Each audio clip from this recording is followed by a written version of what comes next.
So, discussing Final Fantasy XII would not be complete without delving into the forces that contend the peace and equilibrium the player party strives towards, and I think we can identify three significant villains that are uniquely tied to three heroic counterparts on a personal level, and the wider antagonistic events on a macro level. Firstly, we have Dr. Cid, who I'd argue is tertiary to the action, but is significant in terms of fathering Valthyr, which ties him to the party on a personal level, but more so his importance, which is due to the technological innovations such as airships, weaponry, and manufactured netherite. To this end, he's much like Hojo from Final Fantasy VII, who, rather than being overtly evil, is simply consumed by an amoral pursuit of scientific discovery and technological marvel. Cid's also significant as he's the bridge between the rogue or courier Venat and the worlds of men, and one of the more interesting personality traits I find with him is that where we early on think that he's talking to himself and probably quite insane, he's actually conversing with the invisible Venat, who reveals itself at the Draclaw laboratory. Beyond Cid, we have the man I'd consider the secondary antagonist due to his proximity to the central story, which is Gabranth. The murderer of Raminas, Rex, and the ruthless twin of Bash. It's safe to say he's tied to and affects our heroes on a personal level, being directly responsible for the deaths of family members, prompting them into the action at the beginning of the game. As such, Gabranth is an interesting guy and probably warrants an episode of his own, because much like Cypher from Final Fantasy VIII, or Zalbag from Final Fantasy Tactics, he has a fierce sense of loyalty, but it's simply offered to forces that contend with the ideals of the main party. He's certainly ruthless and morally wayward in many ways, but many of his actions are interpretable depending on player opinion, and the apex of his story arc sees an attempt at redemption through self-sacrifice, which is contrary to many of his earlier actions, particularly the execution of Judge Drace, who he reluctantly murders to placate a suspicious Vayne. So, much to consider around Gabranth that I'm interested to throw open as a discussion point, because some people love him, some people hate him, and I think there's equal evidence to support both of these opinions. Now, however, I want to shift focus onto Vayne, who is ultimately the antagonist we primarily face down at the end of the game.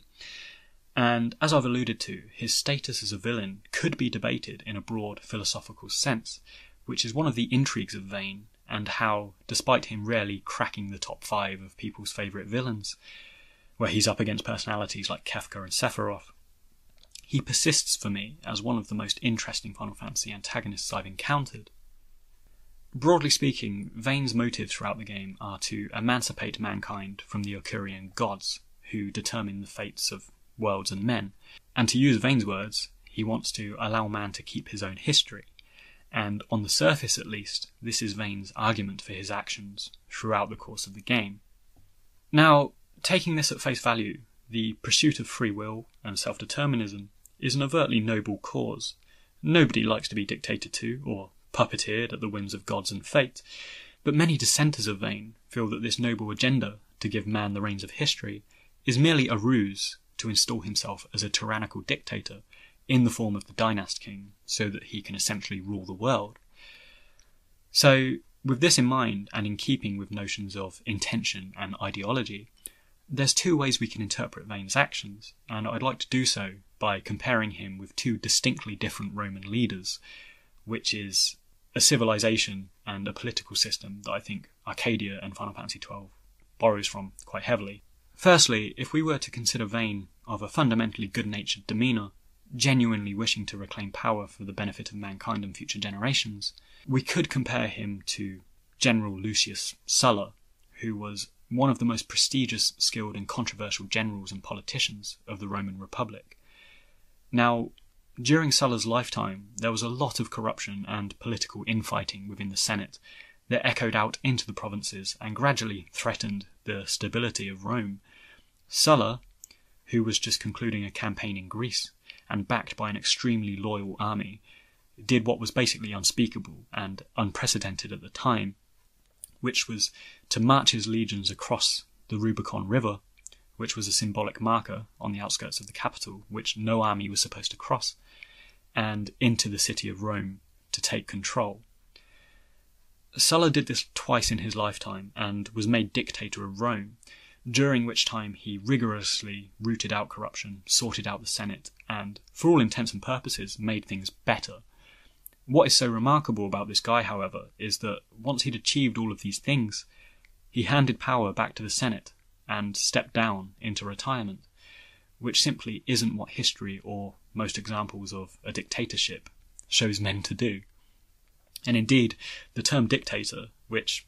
today has connotations with fascism and evil, is actually a Roman idea which simply means leadership being temporarily handed to a single magistrate, particularly during times of war, during which they make the rules. And it's very similar to the tyrants of ancient Greece, which has equally taken on a negative connotation. But turning to Vayne, those that empathise with him generally see him along these lines, which is that he does everything overtly ruthlessly and violent and, tyrannically. He does these evil things, or questionable things, but he does it in order to improve the world, make it better, and hand it back to mankind, and perhaps to his brother Larsa, in a better state than how he inherited it. Rather than corrupt politicians, however, it's the Ocuria with whom he contends. Those that argue Vayne is evil, however, point to his narcissistic desire to be dynast king,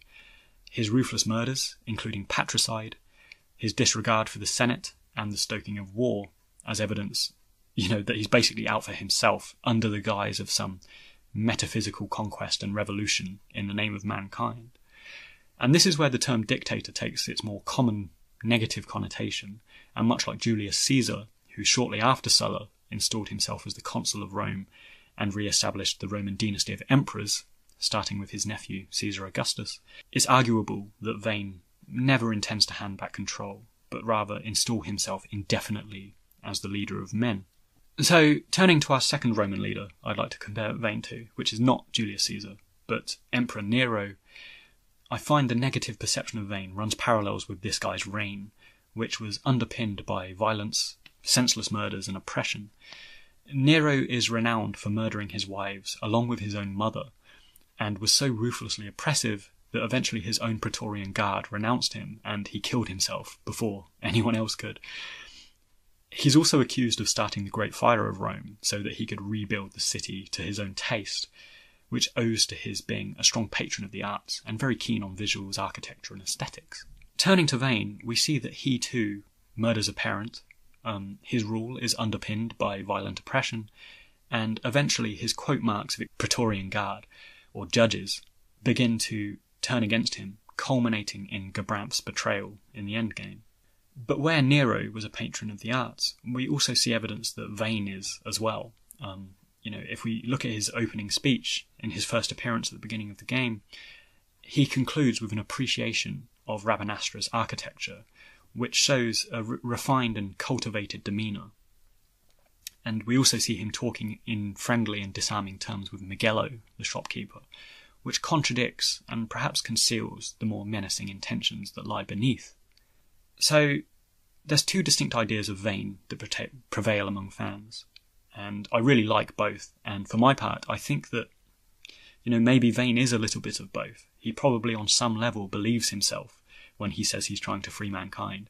However, the world politic and the desire to win, as it were,